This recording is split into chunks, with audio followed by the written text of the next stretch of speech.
All right, let's talk about building effective, meaningful analysis in either a prose FRQ or a poetry FRQ, which are question 1 and 2 on the AP Lit exam.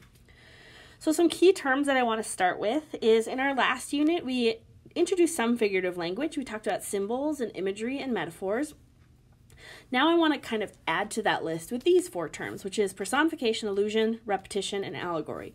Now I'm pretty confident you're solid on what the first 3 mean, but I want to pause just to kind of give you a sense of what an allegory is quickly. And an allegory is like a parallel story or a companion story that lies underneath the surface. So a great example is The Crucible by Arthur Miller. On the surface, that's a play about the Salem witch trials in which people are accusing each other of being witches and things like that. But when Arthur Miller wrote it, it was the 1950s, and what was happening and what he was a victim of himself was the Red Scare, or this hunt for communists, right? So while his story on the surface is about the Salem witch trials, really it's an allegory for the witch hunt that was going on in regards to communists in the 1950s. So that kind of like parallel structure or idea is what an allegory is. But what I really want to talk about in this video is what I call the tour guide effect. As young analytic writers, I think the first step is always to kind of dig into the passage and find things. So finding figurative language, finding details about setting, about character, like we've been doing in the past. The hard part is to take that and make it a meaningful analysis. Okay? So when I say the tour guide effect, that's kind of when someone's just given me a roadmap of the passage, showing me what they found, right?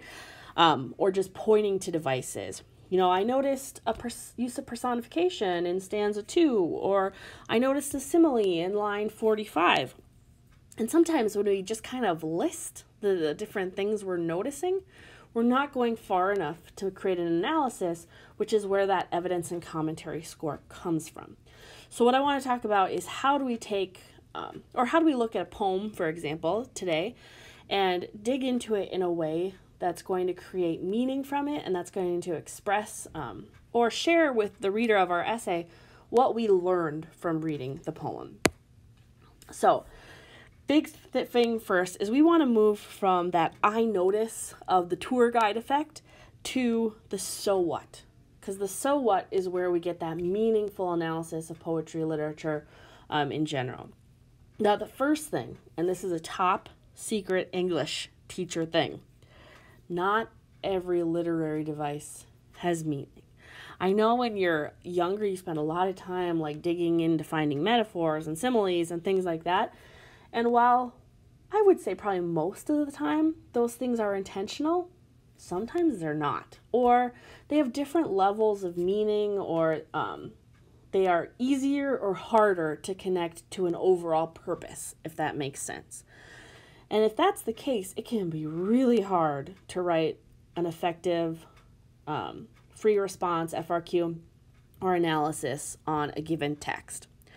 So what I have suggested on this page is to kind of work backwards. The good thing about poetry is you have time to read the poem a couple times. And I think the first time you just read for meaning.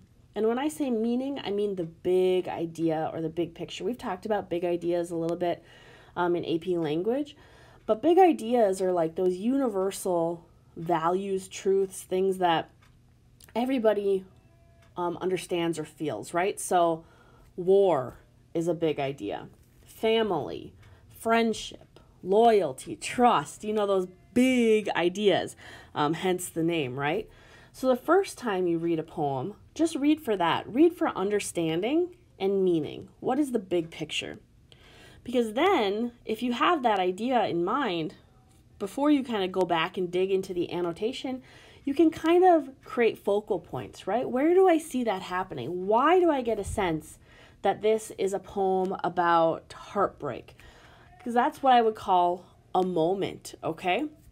And when I say a moment in here, it's in quotation marks. Just like, where am I getting the sense of that big idea? Because once I have a kind of narrowed down section, and it might be like, you know, this stanza, it might be these few lines, then I can sit down and figure out, okay, well, what's happening in those few 3 lines? And that's where my technique comes. The danger if we work the opposite way, like I said, is that sometimes we get tunnel vision on a certain device because we're like, oh, yes, that's a metaphor. I know it's a metaphor. But that particular metaphor may not be contributing to that big idea. So we want to make sure that if we work in reverse, everything is connected and it's a lot easier to explain. So like I was saying, what we want to achieve is the so what, or the big idea, not so much the here's what I notice.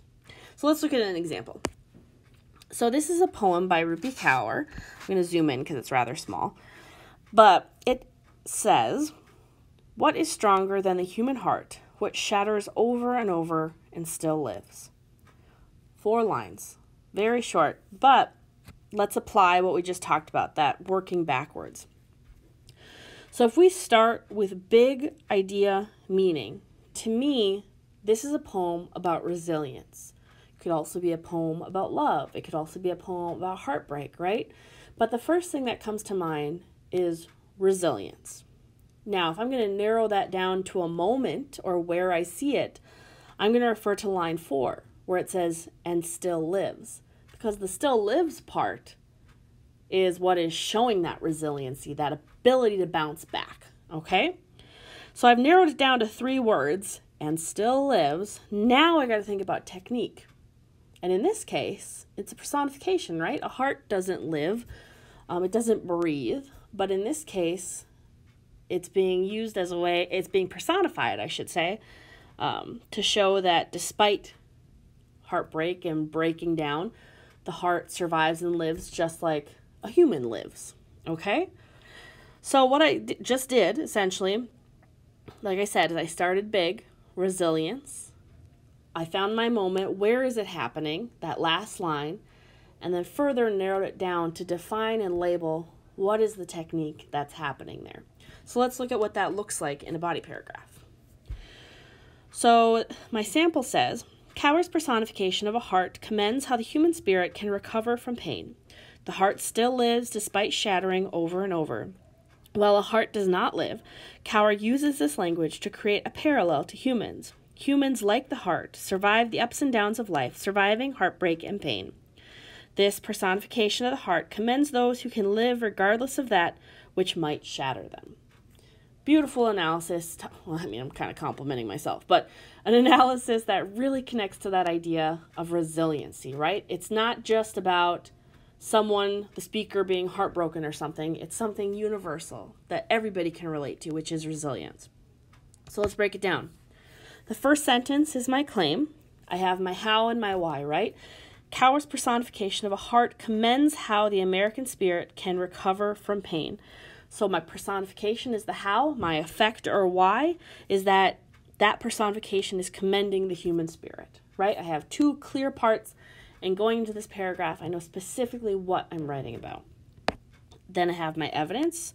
Again, it's a very short poem, so I'm not going to quote too much from it.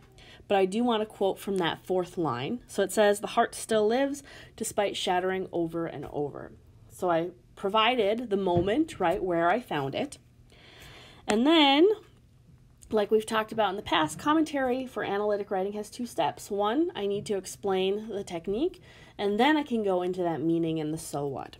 So to explain the technique, I have, while the heart does not live, Kaur uses this language to create a parallel to humans. The first phrase, while the heart does not live, that is explaining that it's a personification because a heart doesn't live, but we're giving it that human characteristic, right? And then the last sentence, human like the heart survive the ups and downs of life, surviving heartbreak and pain. This personification of the heart commends those who can live regardless of that which might shatter them. Again, making that bigger connection outside of the poem, going from function to meaning, right? We've talked about that in the past. It's not about necessarily just this speaker in this poem, but it's about all of us. And this is my explanation of how.